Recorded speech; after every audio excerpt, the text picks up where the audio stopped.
नमस्कार, good evening, शुभ संध्या। ओम श्री ब्रह्मानंदाय नमः। ओम श्री केशवानंदाय नमः। स्वागत है आप सभी लोगों का शाम के इस सेशन में। और आज हम लोग बात करने वाले हैं ईस्ट इंडिया कंपनी के द्वारा भारत में अपने साम्राज्य की स्थापना की शुरुआत से किस तरीके से ईस्ट इंडिया कंपनी जो इंग्लैंड की कंपनी थी और भारत में एंट्री करती है और भारत को जीतना आरंभ करती है। So welcome to all of you in this wonderful session. Today we are going to discuss about East India Company and especially the War of Plassey and the War of Buxar. दो बड़ी लड़ाइयों की हम चर्चा करेंगे, प्लासी का युद्ध और बक्सर का युद्ध। तो आज जो लोग चर्चा में शामिल हमारे साथ होंगे उनका हम स्वागत करते हैं। और कौन कौन लोग हैं फटाफट से उनके नाम पढ़ देते हैं। मनीष लोधी राजपूत हैं, अंजलि राजपूत हैं, आरबीएस लोधी जी हैं, मंजू दयाल जी हैं। मंजू दयाल जी सुबह के सेशन में नहीं थी शायद आज। चंद्रेश लोधा जी हैं, यश प्रताप सिंह जी हैं, करण सिंह जी हैं, सत्यवीर सिंह जी हैं, लोधी नितेश राजपूत हैं, रविंद्र सिंह जी हैं। उसके अलावा पूनम राजपूत हैं, लोधी हरिओम राजपूत हैं, ब्रजेश राजपूत जी पुर से हैं। और उसके अलावा सुनील सिंह जी हैं, लोधी भारत राजपूत, योगेश कुमार जी, चकलेश राजपूत जी, दिगंबर दयाल जी, श्रीमती कल्पना राजपूत, श्याम राजपूत, गिरीश भारत जी, रामचंद्र वर्मा जी, धर्मेंद्र सिंह आज़ाद हिंदुस्तानी, रामकिशन राजपूत जी, सत्यवीर सिंह जी, धनीराम सिंह राजपूत जी, कृष्ण गोपाल लोधी जी, महेंद्रपाल राजपूत जी, पारस राजपूत, नरेंद्र लोधी जी, धर्मेंद्र सिंह वर्मा एडवोकेट, लोधी पीके प्रेमी, लोधी शैलेंद्र राजपूत, सूर्य प्रताप सिंह, धनीराम सिंह राजपूत जर्नलिस्ट, लोधी हरिओम राजपूत, गौरव लोधी राजपूत, और Latesh Rajput, Sohan Rajput, Lodhi Lala Bhaiya Singh, Anuj Rekha Verma, very good morning, very good evening, doctor Narayan Patel, नमो बुद्धाय, नेत्रपाल सिंह जी, मनोज लोधी राजपूत जी, हेमलता लोधी जी, वीरेंद्र राजपूत जी, लोधी मयंक राजपूत, नमस्ते मयंक जी, सुमन सिंह लोधी जी। उसके अलावा हमारे साथ हैं नेत्रपाल सिंह जी और Pushpveer Singh Lodhi ji, very good evening. Virendra Rajput ji Badaun UP से हैं, डॉक्टर सोमेंद्र कुमार जी अलीगढ़ यूपी से हैं, रोहित सिंह लोधी जी यूपी प्लीज, नमस्कार, मैं अच्छा हूं, I hope you also will be fine. Jitendra Singh ji, Yashpal Singh ji Rajput, Rajiv Rajput ji हमारे कन्नौज से, डॉक्टर सोमेंद्र जी नमस्कार, और महेश लोधी जी कैसे हैं आप? चलिए, Shyamlal Lodha ji, Anurag Singh ji, doctor Monu Rajput, Umashankar Lodhi Rajput, Ramesh Verma ji, Rekha Singh ji good evening, कैसे हैं आप? अच्छा sorry, Rakesh Singh ji good evening, Rohit Singh ji very good evening, good work. हमारे बीच में है लेक्चरर तेजपाल सिंह जी, प्रणाम लेक्चरर तेजपाल सिंह जी। आप हमको बता दीजिए किस विषय के आप लेक्चरर हैं तेजपाल सिंह जी, तो सभी लोगों को जानकारी हो जाएगी।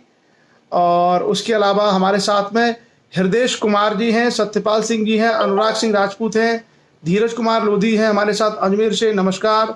ओम प्रकाश सिंगरौल जी हैं हमारे बीच में, अवंती लोधी हैं, very good evening Avanti. Hemraj Thakur ji हैं, रघुनाथ सिंह जी हैं, very good evening Raghunath ji. Dushyant Lodhi ji हैं, और उसके अलावा उदय सिंह जी हैं। उदय सिंह जी के अलावा हमारे साथ हैं आर के राजपूत, नमस्कार आगरा से। और भारत कुमार जी हैं हमारे बीच में, लोकपाल सिंह लोधी जी हैं, very good evening Lokpal Singh ji Mumbai से। Vinod Kumar ji very good evening हमारे साथ में। चलिए, हेमराज ठाकुर जी हैं, आर के राजपूत बिल्कुल फाइन, सत्यपाल सिंह वेरी, रामचंद्र वर्मा जी, सभी के लिए स्वागत है, नमस्कार है। और हमारे जो इस सेशन में जो लोग जुड़ते हैं, ठाकुर प्रेम सिंह है हमारे बीच में, बरा शायद बुंदेलखंड में पड़ता होगा, कहीं सागर या दमोह के आसपास। देवेंद्र सिंह जी हैं, देवेंद्र सिंह जी के अलावा DRX अमित कुमार ये हमारे साथ में है, और क्षत्रिय रविंद्र राजपूत। So welcome. और 150 लोगों से ऊपर जुड़ चुके हैं, 155 के आसपास लोग जुड़ चुके हैं, और अब हमारा एक परिवार बन गया है। I think Lodhi Deshpal Singh Rajput ji, Bhavya Rai Batra ji good evening, Yash Vishal Singh Rajput, Ankit Rajput, Charan Singh ji Kasganj से, शिव सिंह आर राजपूत, रंजीत कुमार जी, शिवा राजपूत जी, विवेक सिंह जी, उसके अलावा डॉक्टर चंद्रशेखर शास्त्री लक्ष्य कासगंज के जिलाध्यक्ष हमारे बीच में जुड़े हैं। सुनील राजपूत जी हमारे बीच में जुड़े हैं। अंकित राजपूत जी हैं हमारे बीच में। अनुज लोधी जी हैं, very good evening. Satish Lodhi, Satish how are you. Tulsiram Rajput ji, Bhavya Rai ji, fine. Comrades Rajput, good evening. Sonam Rajput, नमस्कार, सभी का स्वागत है। अभी भारती राजपूत, थोड़ा सा वेट और कर लेते हैं, कुछ एक मिनट और। पूरन वर्मा जी हैं, गवेंद्र सिंह राजपूत जी हैं, मैं fine, I am fine. Gavendra ji आप कैसे हैं। दुष्यंत लोधी जी हमारे बीच में। सरोज पद्मेश जी हैं, वेरी गुड इवनिंग। उसके अलावा अविनाश सिंह लोधी राजपूत हैं। सोनू लोधी हैं अयोध्या से। और उसके अलावा हमारे साथ में प्रदीप राजपूत जी हैं। So very good evening Pradeep ji. Shankar Lal Lodhi ji हमारे बीच में हैं। जयप्रकाश वर्मा जी हैं। चलिए, डॉक्टर मोनू राजपूत हैं। उसके अलावा अभी हमारे साथ काफ़ी लोग जुड़ रहे हैं और हम सबको जुड़ने का थोड़ा सा इंतजार करते हैं। अंकित राजपूत, अशोक राजपूत, और उसके अलावा हमारे साथ में लोधी भारत राजपूत। भारत राजपूत भी उत्तर प्रदेश पुलिस में है और रोहित सिंह लोधी भी यूपी पुलिस में है। हरिओम राजपूत साहब हमारे बीच में हैं और मुकेश सिंह लोधी हैं बिल्कुल बाराबंडा विधानसभा से। मैं समझ गया, सागर में ही आपके नाम से लग रहा था। मोनू राजपूत और एमपी सिंह लोधी जी हमारे बीच में है, very good evening MP Singh ji. Krishna Rajput है हमारे बीच में, गुड इवनिंग कृष्णा। रूपक लकी, योगेंद्र राजपूत हमारे बीच में है कुरावली मैनपुरी से, गुड। भूपेंद्र कुमार जी, शंकर लोधी जी शहडोल मध्य प्रदेश से, संजीव राजपूत जी, महेश राजपूत जी, सतीश लोधी जी। तो चलिए, अभी हमारे बीच में 170 प्लस 170 से ज़्यादा लोग जुड़ चुके हैं और हम लोग शुरुआत करते हैं। पुष्कर लोधा जी, ज्ञान सिंह राजपूत जी, रूप किशोर राजपूत जी, सबल सिंह नरवरिया साहब, पत्रकार राहुल राजपूत, लाला राम लोधा जी, पीयूष लोधी जी। बहुत सारे लोग जुड़ चुके हैं। अभी शशिकांत राजपूत जी हैं, मोनू राजपूत हैं हमारे साथ में, पारिजात सिंह जी हैं। पारिजात सिंह जो है शायद संभवतः पहली बार है हमारे साथ में। और पत्रकार राहुल राजपूत भी बहुत समय के बाद दिखाई दे रहे हैं। अभय सिंह जी हैं, अभय सिंह लोधी भिंड से हैं, कैसे हैं अभय सिंह जी। रमेश राजपूत जी, राम लखन राजपूत जी और अमरजीत राजपूत जी, ओपी राजपूत जी। चलिए, Anurag Rajput ji, Kunwar Khubchand Raj Lodhi, very good evening. Abhiraj ji हैं, चरण सिंह जी हैं कासगंज से, हम आपकी चर्चा कर चुके हैं चरण सिंह जी। मोहित कुमार सिंह जी हैं। श्याम पाल है हमारे साथ में। भवनीश राजपूत है, नमस्कार फ्रॉम गाजियाबाद वसुंधरा। भवनीश जी गाजियाबाद वसुंधरा से हैं। मोनू राजपूत हैं। चलिए शुरू करते हैं। Now the number has crossed 180, start करते हैं। 180 से ज़्यादा लोग हो चुके हैं। अभिरम रतन लोधी और उसके अलावा कविता पथरिया है इंदौर से हमारे बीच में, स्वागत है आपका भी। सभी लोगों का स्वागत है, वेरी गुड इवनिंग, नमस्कार। शशांक लोधी ठाकुर ये भी हमारे बीच में है और सुनील राजपूत रक्षा झांसी से हमारे बीच में जुड़े हैं। कल्याण सिंह लोधा जी हमारे साथ जुड़े हैं। अतुल कुमार जी हैं। हरेंद्र सिंह जी हैं हमारे साथ में। Happy brothers day, same to you brother Harendra Singh, आपको भी। राघवेंद्र लोधी राजपूत। और अब जो है हम लोग शुरू करते हैं और आज मैं आपकी शुरुआत जो है एक बड़ा प्रसिद्ध दोहा है, मतलब आम जनमानस में प्रचलित है, उससे करता हूं मैं। सुरेश राजपूत जी देवीपुर से, रवि राज, भुवनेश जी, अभय सिंह जी, चलिए सभी का स्वागत है और बाकी अब लोग जुड़ते रहेंगे। एक आज का दिन बहुत व्यस्त रहा। दरअसल आज संडे था तो हम लोगों को लगा कि आज बड़ा आराम रहेगा। आज हम लोगों ने सुबह 7:30 बजे से लेकर के लगभग 8:45 बजे तक सेशन लिया। उसके बाद लक्ष्य की राष्ट्रीय जो कार्यकारिणी है उसकी बैठक 11:30 बजे शुरू हुई और वो मीटिंग लगभग 2:30 पौने 3 बजे तक चली। उसके बाद 4 बजे मैंने सुनील सिंह जी को ज्वाइन किया जो हमारे लक्ष्य बांधा के जिला अध्यक्ष हैं और वो बड़ा अच्छा क्वेश्चन आंसर सेशन रखते हैं 1 घंटे का, 4 बजे से 5 बजे का, सुनील सिंह जी। तो उस सेशन में वो करंट अफेयर्स के भी क्वेश्चन पूछते हैं और जितने सेशन में हम लोग कवर करते हैं वो सारे सवाल भी पूछते हैं। तो 4 से 5 हमने उनका सेशन सुना। फिर 6 बजे से हमने पूरन सिंह पटेल साहब जो लक्ष्य के राष्ट्रीय महामंत्री हैं उनके सेशन में सहभागिता की। तो आज रविवार का दिन हम लोगों का काफ़ी जो है समय ये ऑनलाइन सेशन या मीटिंग्स अटेंड करते हुए निकला और हमको लगा कि संडे है थोड़ा आराम मिलेगा, लेकिन शेड्यूल बीच में आते गए और हम लोगों को उसमें समय सहभागिता करनी पड़ी। मैं आपको एक बड़ा अच्छा दोहा सुनाता हूँ, उसके बाद हम लोग चर्चा आरंभ करेंगे भारत के इतिहास की। एक दोहा है, आप लोगों में से ज़्यादातर लोगों ने सुना होगा और बड़ा फेमस है, बहुत फेमस एक दोहा है। और दोहा क्या है कि गुण मिले तो गुरु बनाओ। आप लोगों ने सुना होगा, गुण मिले तो गुरु बनाओ, चित्त मिले तो चेला। अगर किसी व्यक्ति से आपको लगता है कि इसके गुण अच्छे हैं तो उसी व्यक्ति को आपको अपना गुरु बनाना चाहिए। अगर गुण मिले, अगर किसी व्यक्ति में आपको गुण मिलते हैं तो गुण मिले तो गुरु बनाओ और चित्त मिले तो चेला। और किसी व्यक्ति के साथ में आपका अगर चित्त मिल जाता है कि हाँ ये ठीक व्यक्ति है, तो उसे आप चेला बनाओ, यानी अपना सहयोगी बनाओ। क्लियर? सो उसके बाद गुण मिले तो गुरु बनाओ, चित्त मिले तो चेला, और मन मिले तो मित्र बनाओ। अगर मन मिल जाते हैं किसी के साथ में तो आप उसको मित्र बनाइए। मन मिले तो मित्र बनाओ, वरना रहो अकेला। तो जीवन का ये नियम है कि अगर कोई गुणवान व्यक्ति आपको मिले तो उसे ही आप अपना गुरु बनाइए। ऐसे नहीं है कि अवगुणी व्यक्ति को हम अपना गुरु बना लें, वो गुरु हमारा भी नुकसान कर देगा और अपना तो करेगा ही करेगा। सो हमेशा जब भी गुरु का चयन करें तो उसमें गुण देखें, और चित्त जिससे मिल जाए उसको अपना साथी सहयोगी बनाएं, चेला बनाएं। और मित्र बनाने के लिए मनों का मिलना, आपके दोनों के मन मिलते हैं तभी मित्रता बनती है। और अगर ये गुण नहीं है तो उसमें कहा है कि वरना रहो अकेला। ये मैं कहीं पढ़ रहा था, वैसे बहुत पुराना है, आप लोगों ने सबने सुना होगा, पुराने लोग सब जानते हैं इसको। तो हमें अपनी ये जो दोहा है, ये केवल गुरु के बारे में नहीं है, ये दोहा केवल मित्र के बारे में नहीं है, ये दोहा केवल आपके शिष्य के बारे में नहीं है। ये दोहा बेसिकली क्या है कि हमको अपनी संगति के चुनाव करने का एक संदेश देता है कि हम किस प्रकार के लोगों की संगति में रहें।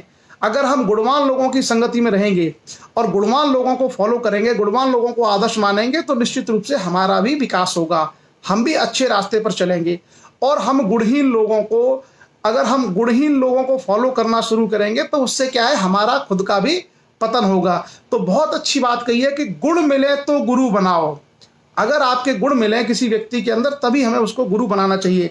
और मैं तो बहुत पीछे तक जाता हूं, मैंने जैसे अभी लिखा भी था 1-1.5 घंटे पहले कि स्वामी ब्रह्मानंद, डॉक्टर भीमराव अंबेडकर, तथागत बुद्ध, महात्मा ज्योतिबा फुले, ये ऐसे महापुरुष हैं जिन्होंने अपने कर्तव्य से, अपने कार्यों से, अपने विचारों से, अपनी वाणी से तमाम जो है मानवता का उद्धार कर दिया। तो हम लोगों को अपने आदर्शों के चुनाव में, अपने गुरु बनाने के क्रम में ये बात ध्यान में रखनी चाहिए कि ऐसे कौन से लोग हैं जिन्होंने मानवता का व्यापक हित किया है। कई बार लोग क्या फैशन में आकर के किसी को भी गुरु बना लेते हैं। जैसे आजकल आपने देखा होगा कि युवा पीढ़ी के अंदर एक ललक होती है कि उनका आइकन कौन है, कोई क्रिकेट स्टार हो जाता है। बहुत सारे लोगों का आइकन जो है फिल्म स्टार हो जाते हैं। इवन मैं आपको बताऊं, मतलब अपनी कोई भी चीज़ छुपानी नहीं चाहिए ऐसी। मैं जब छोटा था, हाई स्कूल इंटर में था, तो मुझे शाहरुख खान बहुत पसंद, बहुत मतलब अच्छा लगते थे शाहरुख खान, और मैं उनकी फिल्में देखता था। तो कभी कभी दिवाली पर हमारे यहाँ दशहरा का मेला लगता था, तो बच्चे थे हम लोग, तो दशहरा के मेला में जाकर के हम लोग कैलेंडर खरीदते थे। जैसे दिवाली आने वाली होती थी, दिवाली पे क्या कैलेंडर आते बहुत सारे, कोई फूल पत्ती के कैलेंडर लेके आता था, कोई जो है घर में स्वागतम वाले कैलेंडर लेके आता था। तो मैं जाता था तो कभी शाहरुख खान के कैलेंडर लेके आ जाता था ऐसे ही। तो वो उस समय अपना एक बचपन था, उस बचपन में उतनी चीज़ें समझ में आती हैं। तो हम लोगों को कभी कभार क्या है, आकर्षण के कारण हम लोग ऐसे लोगों को भी अपना गुरु मानने लगते हैं जिनका कोई बहुत बड़ा योगदान नहीं है, या जिनसे हम बहुत सारी चीज़ें सीख नहीं पाते। और अगर हम लोग ऐसे लोगों को, कोई भी समाज अगर ऐसे लोगों को फॉलो करना शुरू कर देता है तो उस समाज की प्रोग्रेस उसी स्तर की होगी जिस स्तर का वो गुरु होगा। अगर मान लीजिए हमने कोई ऐसा पॉलिटिशियन जो पढ़ा लिखा नहीं है और जो केवल भक्ति में लीन है, कोई भी ऐसा राजनेता जिसको समाज के उत्थान से मतलब नहीं है, केवल वो बना रहे और वो एक तरीके से आइकन बनने का प्रयास करे या समाज के लोग उसको फॉलो करें, तो सोसाइटी की प्रोग्रेस उसी दिशा में जाएगी। और दुनिया भर का इतिहास हम लोग केवल इसलिए पढ़ते हैं कि उससे सीखें, उससे सबक लें, उससे जानें कि भाई कहाँ कहाँ क्या हुआ है। तो एक समाज को भी और एक व्यक्ति को भी, दोनों को यह तय करना होता है कि वो किस तरह के लोगों को फॉलो करे। बहुत उच्च गुणी लोगों को अगर आप फॉलो करेंगे, जैसे तथागत बुद्ध, अगर ऐसे लोगों को आप फॉलो करेंगे तो आपके अंदर करुणा पैदा होगी, आपके अंदर मानवता पैदा होगी, आपके अंदर दूसरों के कल्याण की भावना पैदा होगी। आप डॉक्टर राजा राममोहन राय जैसे लोगों को आप फॉलो करेंगे तो राजा राममोहन राय ने अपने काल में तमाम सामाजिक कुरीतियों पर चोट की और उनको जो है समाज से हटवाया, अंग्रेजों पर दबाव डाल के उन्होंने कानून बनाए, सती प्रथा जैसी कुप्रथाओं को उन्होंने रोका। तो हम लोगों को अपने आदर्शों के चुनाव में, जैसे सुभाष चंद्र बोस, अब सुभाष चंद्र बोस का अपना कोई स्वार्थ नहीं, कोई प्रधानमंत्री नहीं बनना उनको, लेकिन उन्होंने इस देश की आज़ादी के लिए सर्वोच्च बलिदान दे दिया, लोगों को इकट्ठा किया और पूरे देश के जो युवा थे उनको आज़ाद हिंद फौज के सैनिक बना बना करके उन्होंने अंग्रेजों से लड़ाई लड़ी।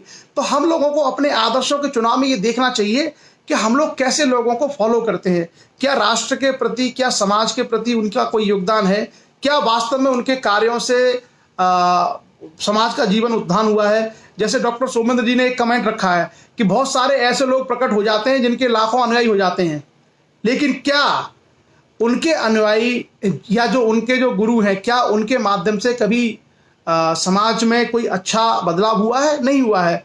तो ये एक ऐसी चीज होती है कि हमेशा हम लोग अपने आदर्शों के चुनाव में हमारे जो आइकन्स हैं जिनको हम फॉलो करना चाहते हैं, बड़े अच्छे ऐसे होने चाहिए जो बहुत कंस्ट्रक्टिव हों, बहुत पॉजिटिव रहे हों, जो बहुत इम्पैक्टफुल रहे हों। और ऐसे बहुत लोग मिल जाएंगे। अगर हम लोग इतिहास में पीछे जाकर के देखें तो ऐसे हम लोगों को बहुत लोग मिल जाएंगे जिनकी शिक्षाओं के माध्यम से कोई भी समाज अपना उद्धार कर सकता है। इवन मैं आपको उदाहरण के रूप में बताऊं कि भारत में जो अनुसूचित जाति और जनजाति का समाज है, SC समाज के उद्धार के लिए एक ही व्यक्ति बहुत बड़ी शक्ति रखते हैं, वो डॉक्टर बाबा साहब भीमराव अंबेडकर। बाबा साहब भीमराव अंबेडकर को फॉलो करके उन लोगों ने क्या सीखा? डॉक्टर भीमराव अंबेडकर ने हाईएस्ट एजुकेशन हासिल की। मेरे ख्याल से उस समय वो भारत के सबसे पढ़े लिखे इंसानों में से एक थे।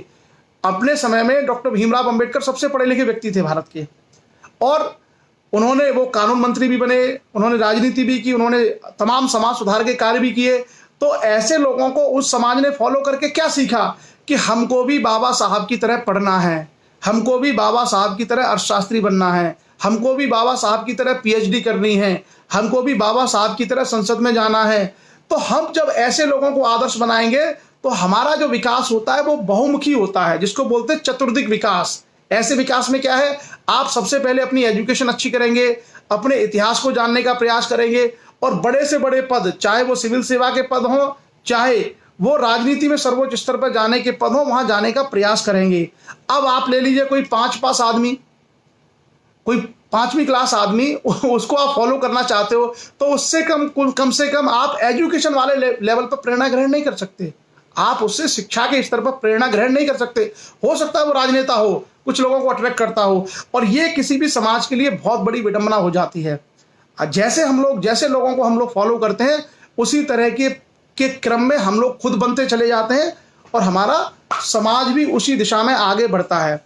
तो ये बहुत सारी ऐसी चीजें हैं जिनका हमें बहुत गहराई से न सिर्फ अध्ययन करना चाहिए, बल्कि इन सब चीजों के चुनाव के बारे में बड़ा सतर्क रहना चाहिए। जैसे आपने देखा होगा मदारी, एक जो मदारी है उसके बहुत फॉलोअर हो जाते हैं, उस समय उसके पीछे सब लोग ताली बजाते हैं और कहते हैं कितना बढ़िया उसने खेल दिखाया। लेकिन जो मदारी होता है, मदारी क्या है, वो पढ़ा लिखा भी नहीं होता है, उसके पास केवल एक कला है एंटरटेनमेंट करने की।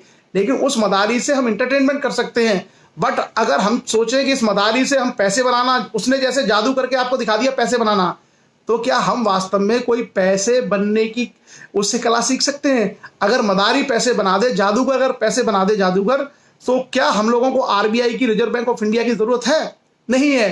That is a part of entertainment. So वो एंटरटेनमेंट के लेवल पर ठीक है, लेकिन हम लोगों को सीरियस लेवल पे जब ये सोचना है समाज को कि हम इनको आइकन बनाएं या इनको फॉलो करें, वहां बड़ी सावधानी बरतने की आवश्यकता है। वहां आप किसी जादूगर या किसी मदारी को फॉलो नहीं कर सकते।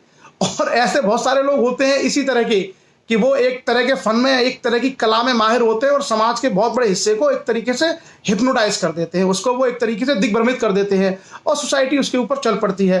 तो एक पढ़े लिखे समझदार समाज की निशानी होती है कि वो ऐसी चीजों को अतीत में, इतिहास में जाके सर्च करे और पता करे कि भाई किसकी क्या भूमिका थी और किन लोगों ने किस तरीके से समाज का, मानवता का और राष्ट्र का, 3 चीजों का, समाज का, मानवता का और राष्ट्र का उत्थान किया। ऐसे लोग हम लोगों को भारत के इतिहास में बहुत सारे मिल जाएंगे। और निष्पक्ष रूप से कौन किस जाति का था, किस समाज का था, ये नहीं सोचना, हमें ये सोचना है क्या उनका दृष्टिकोण मानवीय था। जैसे डॉक्टर भीमराव अंबेडकर, कुछ लोग उनकी आलोचना करते हैं, लेकिन जितना बड़ा काम उन्होंने कर दिया, भारत के पूरे इतिहास में कोई व्यक्ति इतना काम नहीं कर पाया। मैं आपको इसका प्रमाण दे देता हूं। भारत के अंदर लगभग 20 से 22% आबादी अनुसूचित जनजाति और जाति की है। मतलब 130 करोड़ में से लगभग 30 करोड़ की आबादी अगर आप मान के चलें, तो उस 30 करोड़ की या 20-25 करोड़ की आबादी का जीवन उद्धार एक व्यक्ति ने कर दिया, उसकी सोच ने। उसने कहा, क्या कहा? शिक्षित बनो। उससे पहले तो किसी ने नहीं कहा कि तुम शिक्षा ग्रहण करो। अगर हम लोग गहराई से सोचे तो डॉक्टर अंबेडकर से पहले ज्योतिबा फुले साहब ने जरूर प्रयास किया था, लेकिन कभी भी अनुसूचित जाति जनजाति लोगों के लिए किसी ने यह नहीं कहा था कि तुम शिक्षित बनो। अंबेडकर साहब पहले आदमी थे जिन्होंने उन लोगों से कहा जिनको गली में नहीं चलने दिया जाता था, जिनके हाथ का लोग छुआ नहीं खा सकते थे, जिनकी परछाई से भी दूर रहते थे, ऐसे लोगों के लिए अंबेडकर साहब ने कहा कि शिक्षित बनो। ये कोई छोटी मोटी बात नहीं है, ये ऐतिहासिक घटना है। इतिहास में इससे पहले कभी नहीं हुआ। अंबेडकर साहब ने कहा शिक्षित बनो। उसके बाद उन्होंने क्या कहा? संगठित बनो। उन लोगों को संगठित करने का प्रयास किसी ने नहीं किया था। उनका सब शोषण करते थे, कहीं बेरोजगारी कराते थे, कहीं शोषण करते थे, कहीं कोड़ों से मारते थे। पूरा भारत के इतिहास की हम लोग चर्चा कर रहे हैं, उसमें हमने देखा है कि जो दास वर्ग है उसकी क्या हालत रही है। उसके बाद अंबेडकर साहब ही पहले व्यक्ति थे जिन्होंने कहा कि संघर्ष करो। जब तक आप संघर्ष नहीं करोगे तब तक आपको सफलता या विजयश्री हासिल नहीं होगी। और हम लोगों को इतिहास में जाकर के एक आप पूर्वाग्रह हो जाता है, कुछ लोगों के अंदर पूर्वाग्रह हो जाता है कि वो तो साहब उस जाति के थे, हम उनको क्यों सुने। और हमारे अंदर अपने अंदर झूठा दम्भ है। हमारे अंदर भी क्या है? अपने अंदर एक झूठा दम्भ है। हमको जो है एक अनपढ़ आदमी ऊंचे समाज का होगा उसका आदर कर लेंगे, लेकिन निम्न समाज का कोई व्यक्ति है, हालांकि ये इस तरह के शब्दों का प्रयोग नहीं करना चाहिए, ऊंचा नीचा समाज, ये केवल मैं समझाने के प्रयास से कर रहा हूं, उसके लिए हमारे मन में आदर भाव नहीं आता जबकि वो बड़ा ज्ञानी है। तो ये समस्या होती है मनुष्य की शिक्षा की। अगर आपके पास शिक्षा है तो कोई व्यक्ति किसी भी जाति का है, किसी भी धर्म का है, किसी भी आर्थिक स्थिति से आया है, अगर वो ज्ञानी है, अगर वो मानव है, अगर वो सबका कल्याण करने की भावना रखता है, तो हमारे हृदय में स्वाभाविक रूप से उसके प्रति सम्मान पैदा हो जाना चाहिए।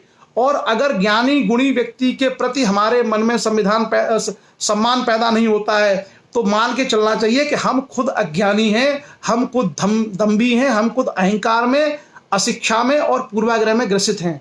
इसी कारण से हमारे हृदय में उसके प्रति सम्मान पैदा नहीं हो रहा है। बहरहाल ये एक छोटी सी चर्चा थी जो मैंने दोहा पढ़ा था उसके आधार पर। और अब हम लोग चर्चा करते हैं भारत में अंग्रेजों की विधिवत शुरुआत। तो कल हम लोगों ने फ्रांस और अंग्रेजों के बीच में जो कर्नाटक के 3 युद्ध हुए थे उनकी चर्चा की थी, और उन तीनों युद्धों में किस तरीके से आखिर में आकर के 1760 ईस्वी में वांडियाबास की लड़ाई में क्या हुआ। वांडियाबास की लड़ाई में फ्रांसीसियों को अंग्रेजों ने बुरी तरीके से हरा दिया।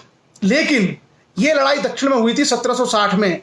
अंग्रेजों की भारत में जीतने की शुरुआत इससे पहले ही हो चुकी थी, और अंग्रेजों को भारत में पहली सबसे बड़ी जो जीत मिली थी उसको हम आधुनिक भारत के इतिहास में प्लासी के युद्ध के नाम से जानते हैं। क्या बोलते हैं उसको? The war of Plassey. Plassey का युद्ध कब हुआ था? प्लासी का युद्ध हुआ था 23 जून सन 1757। 23 जून सन 1757 में प्लासी का युद्ध हुआ था। कहां? बंगाल में। सो आज हम लोग यही चर्चा करेंगे कि यह प्लासी का युद्ध क्या था और प्लासी का युद्ध किस किस के बीच में हुआ था। एक तरफ अंग्रेज थे और एक तरफ था बंगाल का नवाब। तो बंगाल का नवाब और अंग्रेजों के बीच में लड़ाई क्यों हुई, इसके कारण भी हमको जानना जरूरी है। और कल मैंने आपसे चर्चा की थी कि 1707 ईस्वी में मुगल बादशाह औरंगजेब की मौत हो गई। औरंगजेब की मृत्यु के बाद क्या हुआ? औरंगजेब की मृत्यु के बाद बड़े पैमाने पर कमजोर मुगल शासक आए, जैसे बहादुर शाह प्रथम, जहांदार शाह, आराम शाह, फारुखशियर, मोहम्मद शाह, शाह आलम द्वितीय। ये सब कमजोर करैक्टर के लोग थे। कोई सो रहा है, कोई बेखबर है, कोई आराम से पड़ा है, कोई दारू पी रहा है। इस तरह के ये मुगल बादशाह थे। इनमें वो योग्यता नहीं थी जो अकबर, जहांगीर, शाहजहां और औरंगजेब में थी। इसका नतीजा क्या हुआ? मुगल साम्राज्य का पतन आरंभ हो गया। कोई भी साम्राज्य तभी तक टिका रह सकता है जब उसके उत्तराधिकारी एक से एक योग्य हों। तो इसी समय जब औरंगजेब मरा, उसके बाद जो क्षेत्रीय शक्तियां थीं उन्होंने अपने अपने राज्य बनाना कायम कर लिए। और कहां कहां राज्य बने? एक राज्य बना बंगाल में, जिसको बनाया था मुर्शिद कुली खान नाम के एक मुस्लिम जो है सूबेदार ने। एक राज्य बना अवध में। अवध जिसको हम लोग लखनऊ या अयोध्या बोलते हैं आज की डेट में, उसका नाम अवध था। तो अवध के नवाब ने एक राज्य बना लिया। एक राज्य बनाया आसफ जाह ने हैदराबाद में निजामुल मुल्क ने एक राज्य हैदराबाद में बना लिया। और उसके अलावा कर्नाटक में एक राज्य था अनवरुद्दीन अली, जिसकी हमने कल चर्चा की थी। उसके अलावा हमने और कहां पर राज्य देखा, एक हमने राज्य देखा मैसूर में हैदर अली और टीपू सुल्तान का, उसकी चर्चा हम लोग करेंगे। और मैंने देखा कि औरंगजेब के समय ही आपसे चर्चा की थी कि शिवाजी महाराज ने मराठों के लिए एक नई राज्य की स्थापना कर ली। उधर आगे चल करके पंजाब में राजा रणजीत सिंह ने सिख राज्य की स्थापना कर ली। और दिल्ली में कौन था, मुगल बादशाह। तो एक तरीके से हम लोगों को इस काल में भारत कैसा दिखाई देता है, इस काल में हम लोगों को भारत दिखाई देता है छोटी छोटी शक्तियों के रूप में। छोटी छोटी शक्तियां हमें भारत में दिखती हैं। कोई शक्ति बंगाल में शासन करती है, बंगाल के नवाब के अधीन। कोई शक्ति अवध में शासन करती है, अवध के नवाब के अधीन। कोई शक्ति बनारस में राज करती है, बनारस के राजा के अधीन। कोई शक्ति हैदराबाद में राज करती है, कोई मैसूर में, कोई कर्नाटक में। इस तरीके से भारत छोटी छोटी शक्तियों में डिवाइडेड था। क्लियर। सो आज हम लोग चर्चा करने वाले प्लासी के युद्ध के ऊपर, और किस तरीके से प्लासी के युद्ध के माध्यम से अंग्रेज भारत में घुसे। और प्लासी के युद्ध से पहले हमें बंगाल का थोड़ा सा इतिहास जानना जरूरी होगा कि बंगाल का एक्चुअल इतिहास था क्या। जैसा मैंने आपसे चर्चा की कि 1707 ईस्वी में, कुछ डेट में आपसे बार बार बोलता हूं ताकि आपको याद हो जाए, 1707 ईस्वी में मुगल बादशाह औरंगजेब की मृत्यु हो गई अहमदनगर महाराष्ट्र में। उसके बाद उसका बेटा बहादुर शाह गद्दी पर बैठा, और बहादुर शाह के बाद जहांदार शाह, और उसके बाद फर्रुखशियर। फर्रुखशियर के शासनकाल में सन 1717 ईस्वी में मुर्शिद कुली खां, जो मुगलों का ही एक सूबेदार था बंगाल सूबे का, उसने अपनी स्वतंत्रता की घोषणा कर दी। और मुर्शिद कुली खान ने कहा कि अब हम अंग्रेजों के, मुगलों के अधीन नहीं है, अब हमारा अपना खुद का राज्य है। तो मुर्शिद कुली खान ने क्या किया, स्वतंत्र बंगाल राज्य की स्थापना की, और वो बना बंगाल का पहला नवाब। और उसके बाद उसके जो उत्तराधिकारी थे वो सब नवाब कहलाए। कहाँ के नवाब, बंगाल के नवाब। उसमें कई प्रसिद्ध लोग थे, जैसे मुर्शिद कुली खान, अलीवर्दी खान, सिराजुद्दौला, मीर जाफिर, मीर कासिम। ये 4-5 नवाब बड़े प्रसिद्ध थे, और इन्हीं सभी लोगों के शासनकाल में ये घटनाएं घटती हैं। आप याद रखना, सबसे पहले मुर्शिद कुली खान था, जो 1717 से लेकर 1727 ईस्वी तक था। उसके बाद अलीवर्दी खान 1740 से 1756। अलीवर्दी खान से पहले सुजाउद्दीन नाम का एक व्यक्ति था, और अलीवर्दी खान के बाद उसकी बेटी का बेटा, बेटी के बेटे को क्या बोलते, धेता बोलते शायद। अलीवर्दी खान का देवता था सिराजुद्दौला, मतलब एक तरीके से सिराजुद्दौला का नाना था अलीवर्दी खान। सिराजुद्दौला बैठा 1756 से 1757, एक ही साल रहा। उसके बाद आपको मालूम है, जब लड़ाई होगी तो लड़ाई में एक आदमी गद्दारी करेगा, जिसको बोलते हैं मीर जाफर। मीर जाफर सिराजुद्दौला के साथ गद्दारी करके अंग्रेजों से मिल जाएगा। तो कई बार जो है भारत में जब लोग उपमा करते हैं, तुलनाएं करते हैं कि तुम तो मीर जाफर हो, मतलब गद्दार हो, तो एक तो कहा जाता है मीर जाफर के लिए, और एक कहा जाता है जयचंद के लिए। भारत में जो 2 शासक है, इनके लिए गद्दार शब्द का प्रयोग होता है। ऐसा जनमानस में है कि भाई कौन था मीर जाफर, किसने धोखा दिया राजा को। या कभी कभी आपने सुना होगा कि वो आदमी तो जयचंद निकला यार, आम बोलचाल में आपने सुना होगा। लेकिन उन्होंने बेचारों ने अपनी जो राजनीतिक मजबूरी है उसके कारण वो निर्णय लिया होगा, पर आम जनमानस में यही प्रचलित है। क्लियर। सो ये जो है शासनकाल था। सबसे पहले मुर्शिद कुली खान, उसके बाद सुजाउद्दीन, उसके बाद अलीवर्दी खान, उसके बाद सिराजुद्दौला, उसके बाद मीर जाफर, और उसके बाद मीर कासिम। और फिर मीर कासिम जब हार गया बक्सर की लड़ाई में, तो उसके बाद फिर से मीर जाफर। तो ये 5 या 6 बंगाल के नवाब हैं। आप लोगों को जितने नाम याद हो सकते हैं याद रखिएगा, लेकिन मुर्शिद कुली खान का नाम इसलिए याद रखिएगा कि मुर्शिद कुली खान ने ही स्वतंत्र बंगाल राज्य की स्थापना की। अलीवर्दी खान पहला आदमी था जिसने मुगलों, अंग्रेजों पर और फ्रांसीसियों पर नियंत्रण स्थापित करना शुरू किया। और सिराजुद्दौला वो व्यक्ति था जिसने अंग्रेजों से डायरेक्ट लड़ाई लड़ी। तो 3 नवाब तो हमको याद ही रखने हैं, और चौथा मीर जाफर जिसने गद्दारी की। तो 4 नाम हम लोगों को याद रखने हैं। अब मैं आपको बताता हूं कि क्या क्या हुआ इतिहास में। थोड़ा सा कहानी जैसी है, लेकिन आप लोग थोड़ा सा ध्यान से सुनिएगा। क्लियर। और कहानी क्या है, मुर्शिद कुली खान ने 1717 में 1717 में स्वतंत्र बंगाल राज्य की स्थापना की, और अपनी जो राजधानी है वो उसने ढाका में उसने अपनी राजधानी बनाई।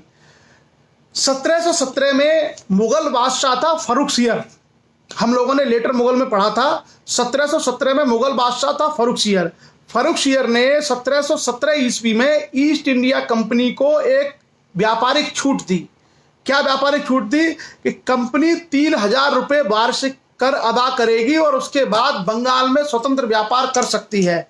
कुछ याद आया? बिल्कुल उसी तरीके से जैसे बीजापुर के सुल्तान ने और अंग्रेजों को 500 पैगोड़ा में दे दिया था कि पूरे पश्चिमी तट पर तुम लोग व्यापार कर सकते हैं। क्लियर?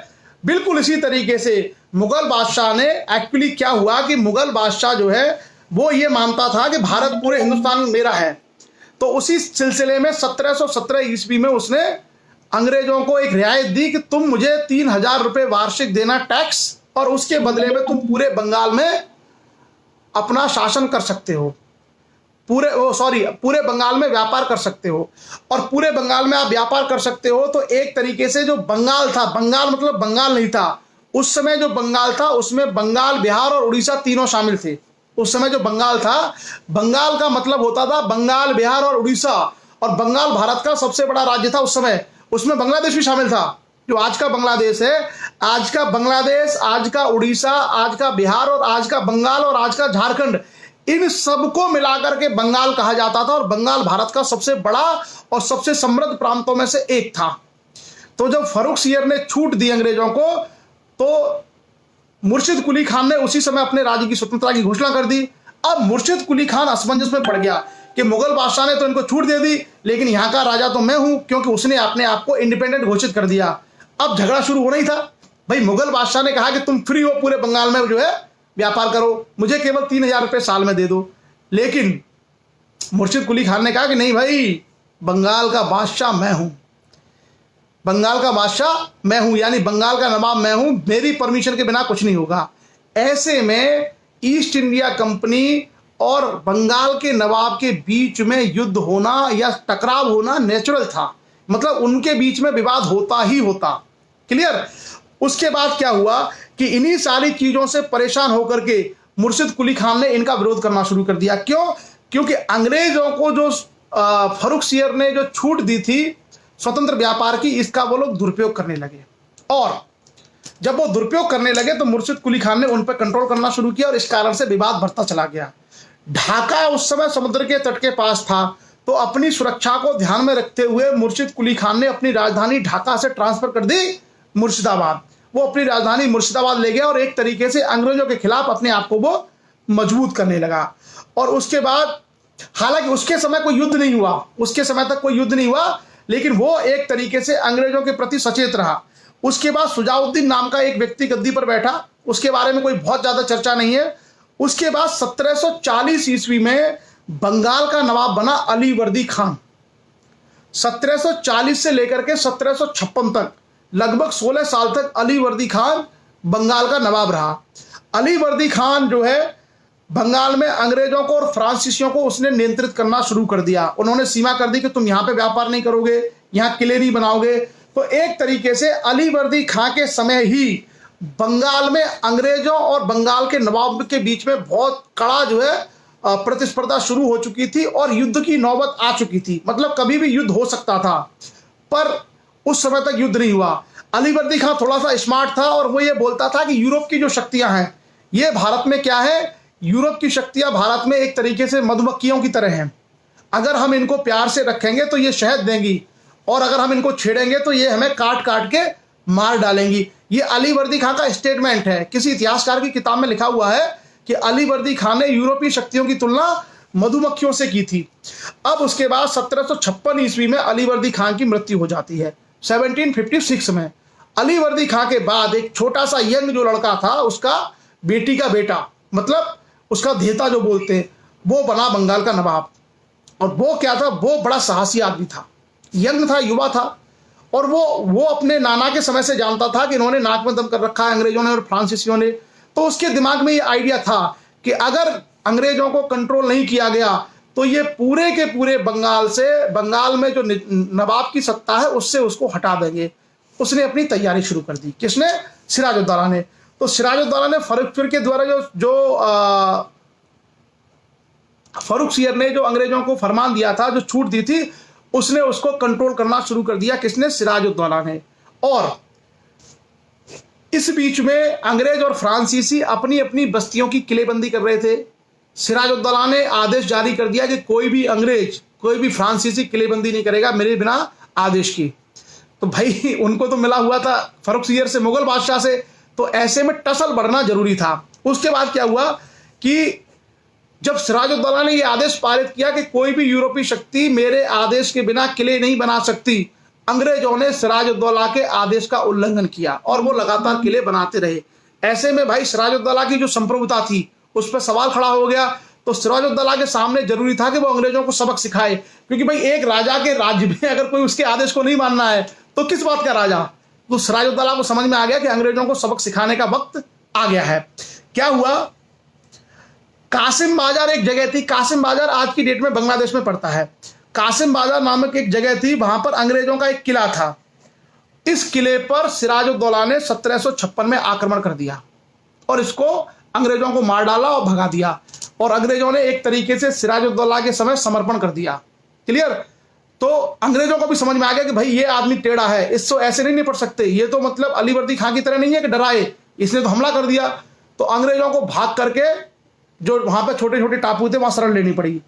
20 जून 1756 को एक घटना घटी। 20 जून 1756 को एक घटना घटी जिसको अंग्रेजों का बनाया हुआ एक किला था जिसका नाम था फोर्ट विलियम। जैसे मैंने कहा मद्रास में था फोर्ट सेंट जॉर्ज, इसी तरीके से अंग्रेजों ने कलकत्ता में जो किला बनाया था उसका नाम था फोर्ट विलियम। कभी कभी ये सवाल भी आ जाते हैं कि फोर्ट सेंट जॉर्ज कहां पे था, फोर्ट विलियम कहां पे था। तो अंग्रेजों ने कलकत्ता में फोर्ट विलियम की स्थापना की थी, एक किला था अंग्रेजों का। और इस पर क्या हुआ, 20 जून 1756 को फोर्ट विलियम पर उसने अटैक कर दिया। किसने? सिराजुद्दौला ने। तो आपको दिख रहा है सिराजुद्दौला के युवा था एकदम, और उसको लगता था कि अंग्रेजों को अगर यहां से मार के नहीं भगाया तो ये जीने नहीं देंगे। तो पहले उसने कासिम बाजार पर आक्रमण किया, वहां से अंग्रेज भागे। उसके बाद 1756 के 20 जून में उसने फोर्ट विलियम पे हमला कर दिया और फोर्ट विलियम से अंग्रेज भाग गए। और एक फुल्टा नाम का आइलैंड था छोटा सा बंगाल की खाड़ी में, फुल्टा द्वीप पर जाके अंग्रेजों ने अपनी जान बचाई।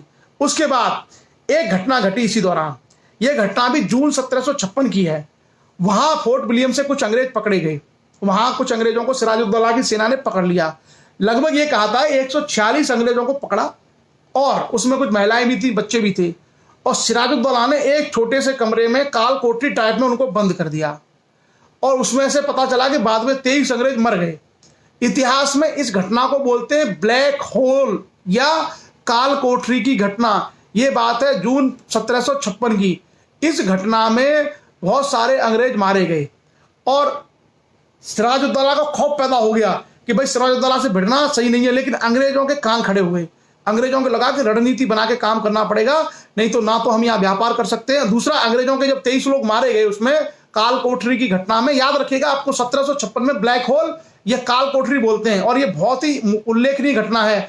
मुझे लगता है एक ही स्थान पर इतने सारे। अच्छा, कासिम बाजार का रेलवे स्टेशन मुर्शिदाबाद और कोलकाता के बीच में पड़ता है। ओके, हम लोग करेक्ट कर लेते हैं फैक्ट को। हमारे भाई उदय सिंह जी ने बताया है कि कासिम बाजार जो स्टेशन है वो कलकत्ता और मुर्शिदाबाद के बीच में भारतीय हिस्सा है। मुझे ऐसा लगा कि शायद बांग्लादेश में है।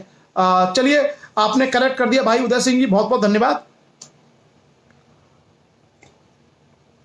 तो अब जब अंग्रेजों के 23 लोग मारे गए काल कोठरी की घटना में, तो अंग्रेजों को ये तो लग गया कि भाई प्रतिशोध तो लेना ही है। और अंग्रेज पैसे के भूखे थे, वो एकदम उनको पता था कि भारत में इतना धन संपत्ति है, अगर भारत पे कब्जा कर लिया तो पूरी दुनिया को जीत सकते हैं वो। ये अंग्रेजों को पता चल गया था। तो अंग्रेजों ने प्लानिंग करना शुरू किया और प्लानिंग करने शुरू किया। 1757 में रॉबर्ट क्लाइव और एडमिरल वॉटसन ने कोलकाता को फिर से जीत लिया। अंग्रेजों का एक अधिकारी आया क्लाइव, रॉबर्ट क्लाइव, जो मैंने आपको बताया था। रॉबर्ट क्लाइव कहां पर था? दक्षिण में था, जिसने अर्काट को घेर लिया था, कर्नाटक की राजधानी को।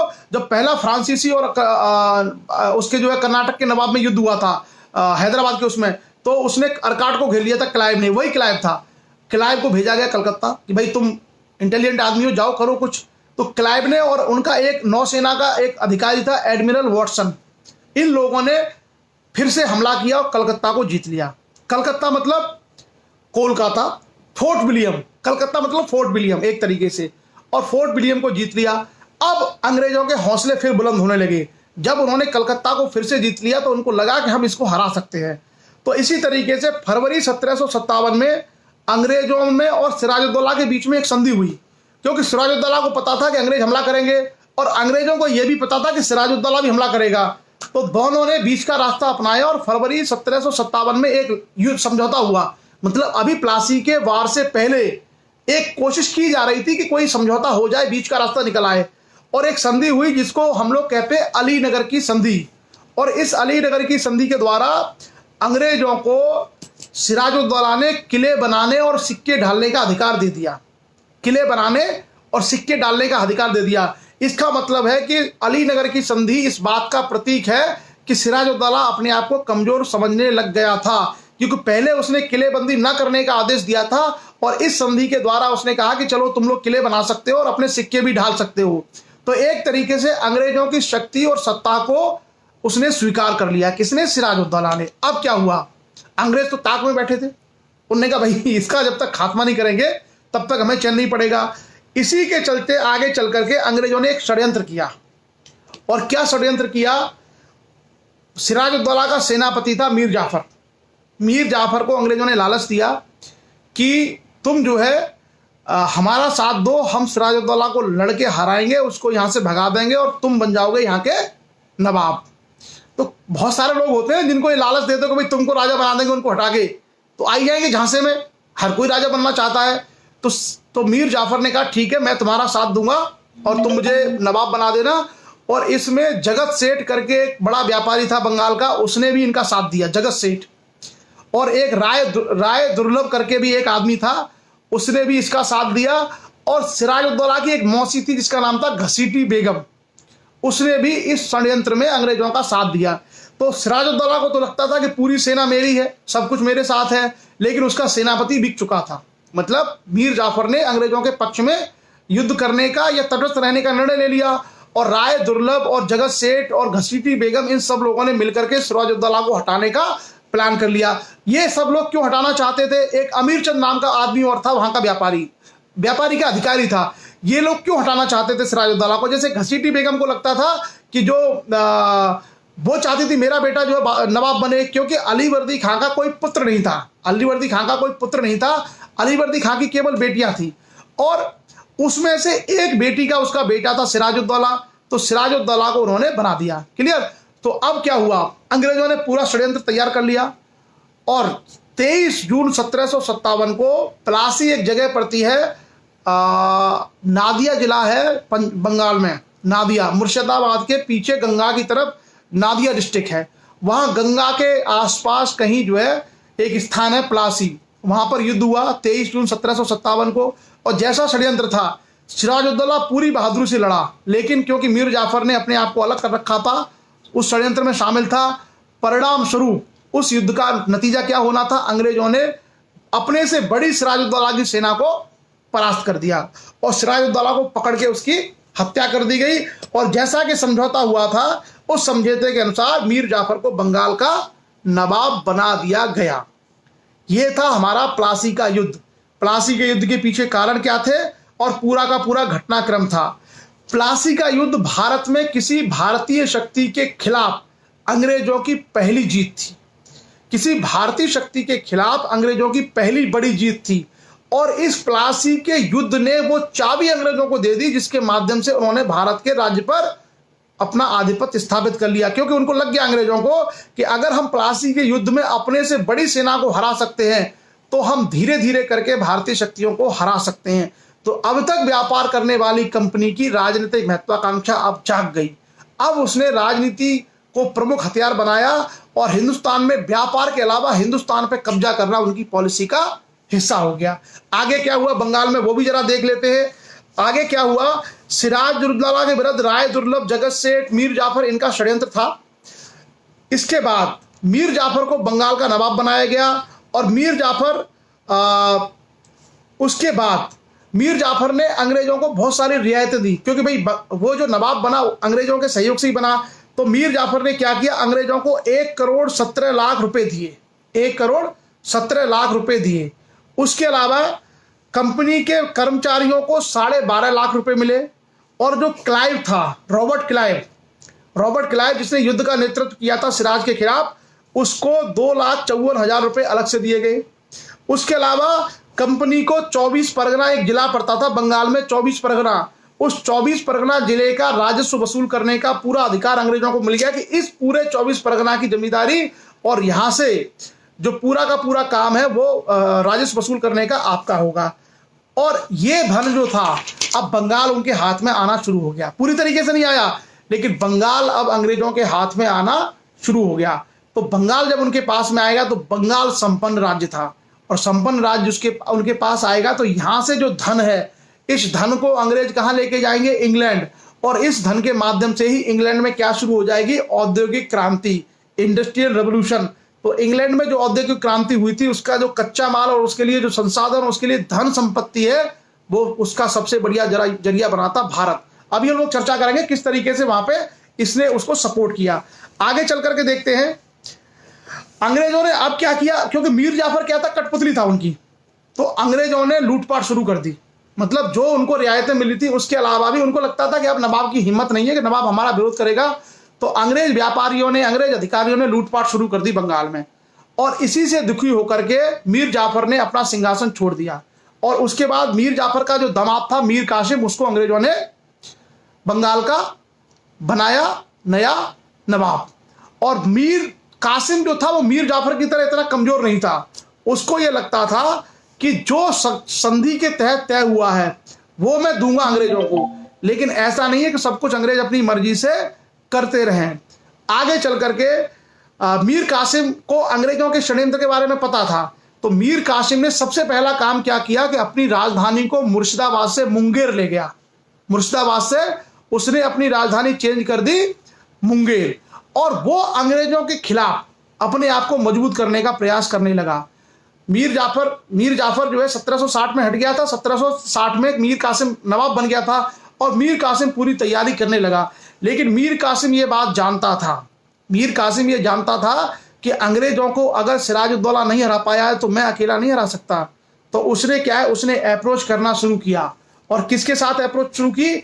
उसने अवध के नवाब, अवध का उस समय नवाब था शुजाउद्दौला, अवध के नवाब शुजाउद्दौला को उसने कहा कि भाई आप जो है हमारी मदद करिए। और उस समय जो मुगल बादशाह था, मुगल बादशाह दिल्ली से विस्थापित था, इलाहाबाद में रह रहा था, जिसका नाम था शाह आलम। मुगल बादशाह उस समय इलाहाबाद में रह रहा था, शाह आलम। तो मीर कासिम ने इन दोनों से संपर्क किया और कहा कि भाई हमारे ऊपर संकट है और आप हम लोगों को सहयोग करिए। तो इन तीनों के बीच में एक समझौता हुआ। मीर कासिम, शुजाउद्दौला अवध का नवाब, और भारत का मुगल बादशाह जो उस समय इलाहाबाद में रह रहा था, शाह आलम। इन तीनों ने मिलकर के अपना एक समझौता किया और कहा कि हम अंग्रेजों से तीनों लोग मिलकर के लड़ेंगे। और जब इन तीनों ने मिलकर के लड़ाई की थी, उसी को इतिहास में हम लोग कहते हैं बक्सर का युद्ध। ये बक्सर का युद्ध सन 1764 में हुआ था, और ये भारत के इतिहास के सबसे निर्णायक युद्धों में से एक है। जिस तरीके से पानीपत की पहली लड़ाई ने बाबर को भारत का बादशाह बना दिया था, उसी तरीके से बक्सर के युद्ध ने अंग्रेजों के हाथ में भारत की सत्ता दे दी। तो बक्सर का युद्ध बहुत इंपॉर्टेंट है। क्यों? क्योंकि प्लासी का युद्ध नहीं था, क्योंकि वहां तो क्या था कि भाई सिराजुद्दौला के जो लोग थे उन्हें उसको धोखा दे दिया, तो छुटपुट एक तरीके से लड़ाई थी। लेकिन यहां पर क्या हुआ, यहां पर अवध का नवाब, बंगाल का नवाब और तो और भारत का जो मुगल बादशाह, तीनों लोग मिल गए, और तीनों लोगों ने मिलकर के अंग्रेजों से युद्ध किया। और यहां भी ये तीनों लोग हारे, और जब तीनों लोग हार गए तो उससे तय हो गया कि अंग्रेज इतने शक्तिशाली हैं कि उनको भारत में कोई हरा नहीं सकता। क्योंकि मुगल बादशाह, अवध का नवाब, बंगाल का नवाब अगर उनको मिलकर नहीं हरा पा रहा है तो अंग्रेजों को लग गया कि हमें कोई हरा नहीं सकता। हालांकि अंग्रेजों को मराठों से बहुत जूझना पड़ा, बाकी शक्तियों के साथ में अंग्रेजों को कोई बहुत दिक्कतें नहीं हुई। तो अब हम देखेंगे बक्सर का युद्ध। बक्सर का जो युद्ध है ये सन 1764 में हुआ, 22 अक्टूबर सन 1764 को, और कहा गंगा नदी के तट पर। क्लियर? तो जैसा मैंने आपसे कहा कि बंगाल के नवाब ने अवध के नवाब और जो मुगल बादशाह है इनको एक साथ सम्मिलित करके सेनाएं बनाई, और अंग्रेजों का सेनापति था हेक्टर मुनरो। अंग्रेजों का जो ब्रिटिश जो सेनापति था उसका नाम था हेक्टर मुनरो, और उनके नेतृत्व में अंग्रेजों ने लड़ाई लड़ी। और इस युद्ध में, बक्सर की लड़ाई में, कारण वही थे। मीर कासिम चाहता था कि ये भाई बाहर निकले, अवध के नवाब को वहां अपना एक जबरदस्ती रेजिडेंट बना दिया था, और मुगल बादशाह चाहता था कि अगर मैं इस लड़ाई में अगर अंग्रेजों को हरा दूंगा तो दिल्ली तक मुझे पहुंचना आसान हो जाएगा, क्योंकि मुगल बादशाह को दिल्ली से बाहर कर रखा था उस समय। क्लियर। सो इसमें युद्ध हुआ, और इस युद्ध में बुरी तरीके से अंग्रेजों ने इन तीनों को हरा दिया। द वॉर ऑफ बक्सर 1764, 22 अक्टूबर 1764। और जब अंग्रेजों ने इनको हरा दिया तो भारत का दरवाजा खुल गया। अब हम देखते हैं कि इस युद्ध का परिणाम क्या हुआ। इसका परिणाम क्या हुआ? बक्सर के युद्ध के बाद कुछ समय तक नजमा-उद-दौला नाम का एक व्यक्ति बंगाल का नवाब बना, जो सिर्फ नाम मात्र का नवाब था। उसके पास कोई शक्ति नहीं थी, अंग्रेज उससे जो चाहते थे वो करवा लेते थे। और उसके अलावा 1765 में बंगाल में अंग्रेजों ने एक नई पॉलिसी अपनाई, जिसको हम बोलते हैं द्वैध शासन।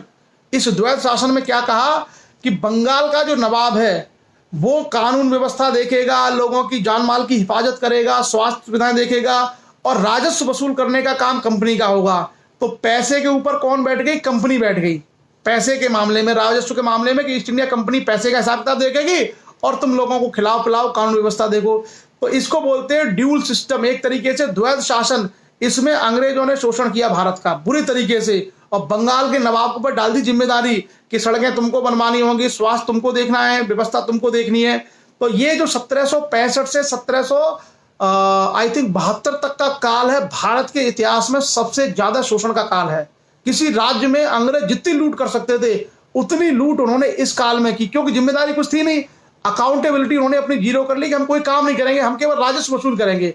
तो भाई अगर आपसे कहा जाए कि आप केवल राजस्व वसूल करिए, लोगों से पैसे लेके आइए टैक्स के रूप में, और आपको बदले में ना पुल बनवाना, ना सड़कें बनवानी, ना लोगों की सुरक्षा करनी, तो आप तो मजे में हो। और जो बेचारा जो नवाब था बंगाल का, उससे कहा कि तुम ये सारे काम करो, और काम करने के लिए पैसा चाहिए, पैसा उनके पास था नहीं।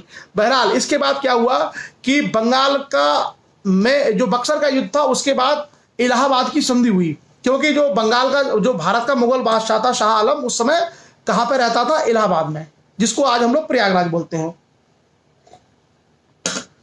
तो इलाहाबाद की संधि के माध्यम से बक्सर का युद्ध समाप्त हुआ था।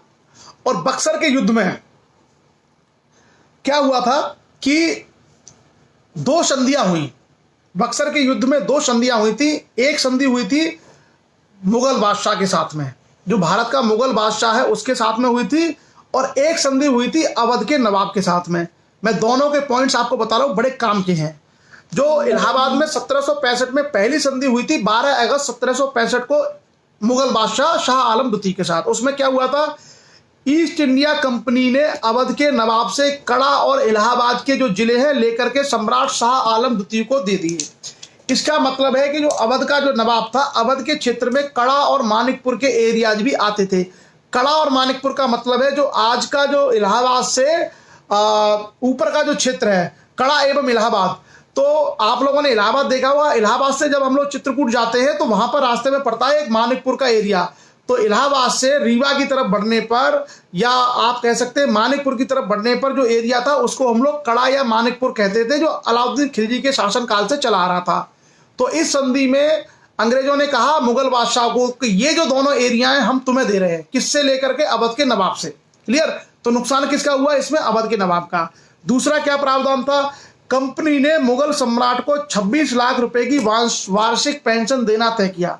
कंपनी ने यह कहा कि हम मुगल सम्राट को 26 लाख रुपए की वार्षिक पेंशन देंगे। तो जब वो पेंशन अंग्रेजों से लेगा तो मुगल बादशाह कहेगा बादशाह, एक तरीके से यहीं पर आकर के मुगल बादशाह नाम मात्र का बादशाह रह जाता है, क्योंकि अंग्रेज कह रहे हैं कि हम तुमको पूरे साल में 26 लाख रुपए की पेंशन देंगे। और उसके बाद एक जो दूसरी संधि हुई इलाहाबाद की संधि, वो हुई थी कंपनी और शुजा-उद-दौला जो अवध का नवाब था। उस संधि में क्या हुआ? शुजा-उद-दौला से इलाहाबाद और कड़े के जिले तो वापस ले ही लिए गए। उसके अलावा कंपनी ने यहां पर एक खुरापात कर दी। कंपनी मतलब अंग्रेज। उन्होंने क्या खुरापात कर दी कि अवध की सुरक्षा के लिए कंपनी ने कहा कि हम एक अंग्रेज सैनिक टुकड़ी रखेंगे अवध में, ताकि अवध सुरक्षित रहे। भाई तुम अगर वहां रहोगे तो खतरा है। अंग्रेजों ने क्या दिमाग लगाया? अंग्रेजों ने उससे कहा नवाब से कि तुम्हारे राज्य की सुरक्षा के लिए हम एक सैनिक टुकड़ी तुम्हारे यहाँ रखेंगे जिसमें अंग्रेज लोग होंगे, और वो सैनिक टुकड़ी क्या करेगी? तुम्हारी सुरक्षा करेगी, और उसका वेतन देना वो तुम्हारा काम है, तुम उनको पेमेंट करोगे। तो एक तरीके से अवध के नवाब के खर्चे पर ही अवध के नवाब की सुरक्षा का झूठा बंदोबस्त कर दिया अंग्रेजों ने। तो एक तरीके से बर्डन उसके ऊपर पड़ गया। और अगर अंग्रेज रेजिडेंट अवध में रहेगा, अंग्रेज सेना अगर अवध में रहेगी, तो उनको मालूम रहेगा कि अवध में क्या गतिविधि हो रही है, तो वो बेचारा हमेशा क्या रहेगा, सशंकित रहेगा अंग्रेजों की ओर से, वो इंडिपेंडेंटली काम नहीं कर पाएगा। तो कुल मिलाकर के यहाँ पर दो चीजों का नुकसान हुआ, कड़ा मानिकपुर के हाथ से चले गए, ऊपर से अवध में जो है एक सेना भी उन्होंने रख दी। और तीसरा कहा कि अवध में अंग्रेज अब फ्री ट्रेड करेंगे, यानी कोई टैक्स नहीं देंगे और मुक्त व्यापार करेंगे अवध में जाकर के। तो अवध की भी लूट शुरू हो जाएगी बंगाल की तरह। तो कुल मिलाकर के ये तीनों चीजें हुई। उसके अलावा शुजा-उद-दौला को कहा कि बनारस के राजा बलवंत सिंह पहले की तरह ही लगान वसूल करने का अधिकार दे दिया। शुजा-उद-दौला को एक केवल उन्होंने फायदा दिया कि तुम जो है बनारस के एरिया से भी अपना टैक्स वसूल कर सकते हो। लेकिन जो बनारस का राजा था उसका नाम था राजा बलवंत सिंह, और राजा बलवंत सिंह ने बक्सर की लड़ाई में अंग्रेजों का साथ दिया था। याद रखना आप लोग, राजा बलवंत सिंह ने 1764 के बक्सर के युद्ध में अंग्रेजों का साथ दिया था। उसके बावजूद भी अंग्रेजों ने उसके ऊपर दया नहीं दिखाई और शुजा-उद-दौला से कहा कि बनारस के एरिया में कर वसूल करने की शक्ति अब तुम्हारी है। तो कुल मिलाकर के भारतीय शक्तियों की कमजोरियों का फायदा उठाया और उनको झुका करके अपने मन मुताबिक अंग्रेजों ने उनके ऊपर टर्म्स एंड कंडीशंस थोपना शुरू कर दी। और उसके बाद क्या हुआ, उसके बाद भारत की असली जो है गुलामी का दौर शुरू हो गया। एक तरीके से अंग्रेजों की विजय की शुरुआत यहां से हो गई, प्लासी और बक्सर के बार से। बक्सर का बार इसलिए निर्णायक ज्यादा है क्योंकि बक्सर के बार में, बक्सर के युद्ध में उन्होंने भारत की 3 बड़ी शक्तियों को हरा दिया। तो अब किसी की इतनी हिम्मत नहीं थी कि वो सीधे अंग्रेजों से भिड़ जाए। अभी हम लोग देखेंगे आगे कि मैसूर प्रतिरोध करेगा हैदर अली और टीपू सुल्तान के रूप में, और मराठे प्रतिरोध करेंगे। लेकिन अंततः अंग्रेजों के सामने टीपू को भी, हैदर अली को भी, हैदराबाद के निजामों को भी और मराठों को भी, सबको सरेंडर करना पड़ेगा। इवन जो मुगल बादशाह है, उस मुगल बादशाह को भी अंग्रेजों के सामने सरेंडर करना पड़ेगा और अंग्रेज ही भारत की सत्ता के वास्तविक अधिकारी बन जाएंगे। तो आज के सेशन में हम लोगों ने केवल 2 चीजों को शामिल किया, प्लासी का युद्ध और बक्सर का युद्ध, और पूरे के पूरे बंगाल का घटनाक्रम क्या रहा। आगे हम लोग धीरे धीरे इसी तरीके से बढ़ेंगे और पहले अंग्रेजों द्वारा भारत की जो विजय है इसको पूरा पढ़ेंगे। जैसे आज हमने देखा बक्सर और प्लासी, कल हम देखेंगे हैदर अली और टीपू सुल्तान यानी मैसूर, उसके बाद देखेंगे हम हैदराबाद, उसके बाद हम देखेंगे कि अवध को कैसे जीता, फिर देखेंगे मराठों को उन्होंने कैसे जीता, फिर देखेंगे मुगलों को कैसे खत्म किया, और फिर देखेंगे सिखों को हरा करके किस तरीके से भारत के सिंहासन पर अंग्रेज बैठ गए। तो जब ये शक्तियां एक बार पूरी कंप्लीट हो जाएगी, फिर हम अंग्रेजों की पॉलिसी के ऊपर आएंगे, उनके गवर्नर जनरल के ऊपर आएंगे, फिर हम आएंगे भारत के लोगों के द्वारा आजादी के लिए आंदोलन, किस तरीके से कांग्रेस बनी, गांधी जी आए, समय समय पर कौन कौन से संगठन बने, उसकी चर्चा हम लोग एक एक करके धीरे धीरे करेंगे। मुझे लगता है 10 से 15 दिन लगेंगे, लेकिन 10 से 15 दिन में मॉडर्न इंडिया का हिस्ट्री बिल्कुल क्लियर हो जाएगा आप सभी लोगों के लिए। सो आज के सेशन में हमारे लिए केवल इतना ही। या हमेशा याद रखिएगा कि जो बक्सर की जो लड़ाई है उसके बाद इलाहाबाद की संधि हुई थी, बड़ी इंपॉर्टेंट है। प्रतियोगी परीक्षा की तैयारी करने वाले लोगों को बक्सर की जो लड़ाई के बाद द ट्रीटी ऑफ इलाहाबाद है उसको आप लोग पढ़ लीजिएगा, समझ लीजिएगा, बड़े काम की है। आ जाती है अक्सर, कभी कभी मुख्य परीक्षाओं में आ जाती है और कभी कभी जो है प्रीलिम्स एग्जाम्स में आ जाती है। सो आई होप कि इतिहास को हम लोग रोचक बनाने का प्रयास कर रहे हैं ताकि आप सभी लोगों को समझ में आए। एक्चुअली ये सेशन तब ज़्यादा अच्छे लगते हैं जब हमारे सामने ब्लैक बोर्ड हो या वाइट बोर्ड हो। तो जब हम लोग उसका मार्कर का जब यूज़ करते हैं और एक से दूसरी चीज़ों को जब दिखाते हैं तो बड़े अच्छे तरीके से होता है। लेकिन चलो कोई नहीं, अभी हमारे पास जितने रिसोर्सेज हैं उसके आधार पर हम लोग चर्चा कर रहे हैं। और मैं आप सभी लोगों को बहुत बहुत साधुवाद इसलिए देता हूं कि पिछले 2 महीने से आप लोग निरंतर हमारे साथ बने हुए हैं। पिछले 24 मार्च की शाम को हम लोगों ने सेशन की शुरुआत की थी। शुरुआती सेशन मैंने अपनी फेसबुक आईडी पे लिए थे, उसके बाद कुछ सेशन हमने जागो लोधी समाज में लिए थे और उसके बाद हमने अपने आप को शिफ्ट किया था इस पेज पर। तो लगभग 2 महीने से लगातार, इतना तो आईएएस की तैयारी करने वाले बच्चों में पेशेंस नहीं होता है, इतनी रेगुलर क्लास वो लोग भी नहीं करते हैं। मैंने एक वो निकाली थी लिस्ट, उसमें मैं देख रहा था कि लगभग 100 से ऊपर लोग ऐसे हैं जो नियमित देखते हैं, 100 से ज्यादा लोग ऐसे हैं जो दोनों सेशन, सुबह का सेशन भी और शाम का सेशन भी लगातार देखते हैं। तो उन्हीं 100 लोगों में से हम लोगों ने 11 लोगों का चुनाव करेंगे जिनको हम लोग भारत के संविधान की एक एक प्रति भेंट करेंगे लक्ष्य के माध्यम से। और मुझे यह भी उम्मीद है कि आप सभी लोग इस ज्ञान को सभी जगह फैलाएंगे भी। मतलब ये चर्चाएं आप गांव के किसानों के बीच में, जहां आप रहते हैं, बच्चों के बीच में जरूर करेंगे, ताकि हमारे समाज की जो मेंटेलिटी है वो मेंटेलिटी ग्रामीण परिवेश में ताश के पत्ते खेलना, गप्पे मारना, फोन चलाना, उसके बजाय किताबों की ओर, प्रतियोगी परीक्षाओं की ओर, अच्छी अच्छी चीजों को पढ़ने और जानने और सीखने की ओर उन्मुख हो। ऐसा प्रयास हम सभी लोगों को करना चाहिए और ये हर व्यक्ति की जिम्मेदारी है। It's your duty. मैं कोई एहसान नहीं कर रहा हूं समाज के ऊपर, ना ही मैं आपको कोई ज्ञान दे रहा हूं। ये हमारा कर्तव्य है कि अगर हमने कुछ सीखा है तो हम वो समाज के साथ साझा करें ताकि और लोग भी सीखें। और इसी तरीके से आप लोगों का भी कर्तव्य है, आप भी किसी के ऊपर एहसान नहीं करेंगे। आपको मानव के रूप में आपका ये दायित्व है कि आप अपने विचारों से, अपने प्रयासों के माध्यम से समाज के उस हर गरीब, वंचित, पिछड़े, कमजोर व्यक्ति को बताएं कि भाई तुम्हारी उन्नति का राज एजुकेशन में है। आप सभी लोग भी पढ़िए, अपने बच्चों को पढ़ाइए, वहां से सेशन आप अटेंड कर सकते हैं, वहां आप कोचिंग कर सकते हैं, वहां से आप नोट्स ले सकते हैं। तो जैसा हम वातावरण बनाते हैं, आप एक ऐसा वातावरण बना दीजिए जिसमें लोग सुट्टा पीते हैं, सिगरेट पीते हैं, चिलम पीते हैं। आप देखना तमाम लोग चिलम पीने वाले भंगची आपको इकट्ठे हो जाएंगे। आप ऐसा वातावरण बना दीजिए जिसमें लोग शिक्षा की बातें करें, तो आप उसमें देखना कि आपको सैकड़ों, हजारों लोग ऐसे मिल जाएंगे जो एजुकेशन की ही बातें करेंगे। और यूरोप ने, अंग्रेजों ने दुनिया पे कब्जा सिर्फ इसलिए किया था कि अंग्रेज हमसे ज्ञान में बहुत आगे थे। अंग्रेज भारत में इसलिए जीत पाए क्योंकि टेक्नोलॉजी के माध्यम से, ज्ञान के माध्यम से, हर तरीके से वो हमसे कम से कम बहुत आगे थे। आपको देखा है कि उनके बनाए हुए पुल आज भी चल रहे हैं। तो टेक्नोलॉजी, एजुकेशन, इनोवेशन और साहस, उस सब में वो हमसे बहुत आगे थे क्योंकि इंग्लैंड में क्या था, शिक्षा की क्रांति हो चुकी थी। और उस क्रांति को इंग्लैंड और यूरोप में कहा जाता था पुनर्जागरण। और पुनर्जागरण को फॉलो किया प्रबोधन ने, जिसको हम लोग बोलते हैं एनलाइटनमेंट, जिसके कारण यूरोप ने पूरी दुनिया को जीतना शुरू कर दिया। जिसको हम लोग आज का अमेरिका बोलते हैं ना, ये अमेरिका भी कुछ नहीं है, इंग्लैंड है। अमेरिका बहुत लंबे समय तक इंग्लैंड का गुलाम रहा है। आपको शायद बहुत सारे लोगों को जानकारी नहीं होगी। जो आज अमेरिका कहता है कि हम दुनिया के दादा हैं, दुनिया में सबसे ताजा ताकतवर है, ये अमेरिका बहुत लंबे समय तक इंग्लैंड का गुलाम रहा है।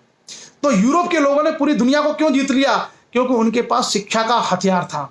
और जो समाज शिक्षा का हथियार ग्रहण नहीं करेगा, वो समाज कभी भी आगे बढ़कर के मुख्य धारा में नहीं आएगा। आपको चाहे कितनी लालच दे दो कि मैं तुम्हें पैसे दे दूंगा, मैं तुम्हें विधायक बना दूंगा, मैं तुम्हें सांसद बना दूंगा, बिजनेसमैन बना दूंगा, कुछ नहीं होगा। विकास का सिर्फ एक ही फॉर्मूला होता है, किसी भी समाज का मानसिक विकास होना।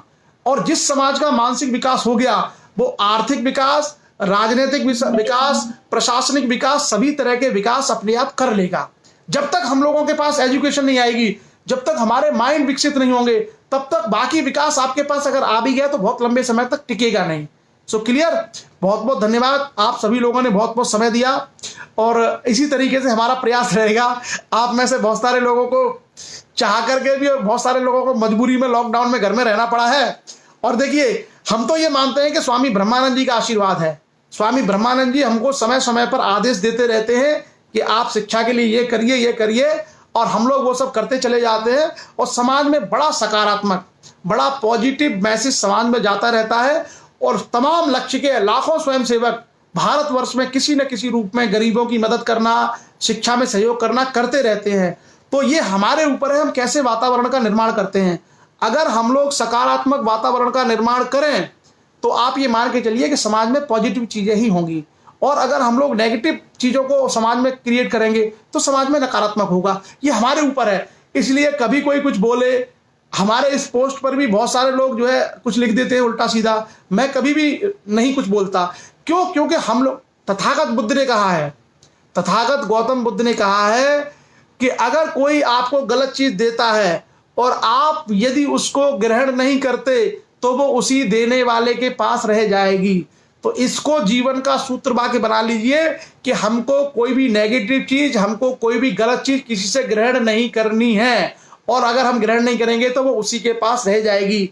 और हमारे पास क्या रहेगी? पॉजिटिव, सकारात्मक। तो हम जब पॉजिटिव और सकारात्मक चीजों को बांटेंगे तो उसका लाभ लोगों को मिलेगा।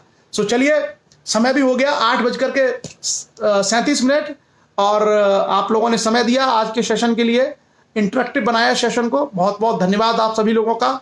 कल सुबह मिलते हैं हम लोग भारत के भूगोल में, भारत की मृदा यानी मिट्टी, जल, वनस्पति, पहाड़ तो हो चुके, वन, जंगल, इसकी चर्चा करेंगे। आज के लिए हमारी तरफ से इतना ही। आप सभी लोग चर्चा में जुड़े, पुनः आप सभी लोगों का बहुत बहुत आभार। थैंक यू, धन्यवाद, शुभ रात्रि, जय हिंद।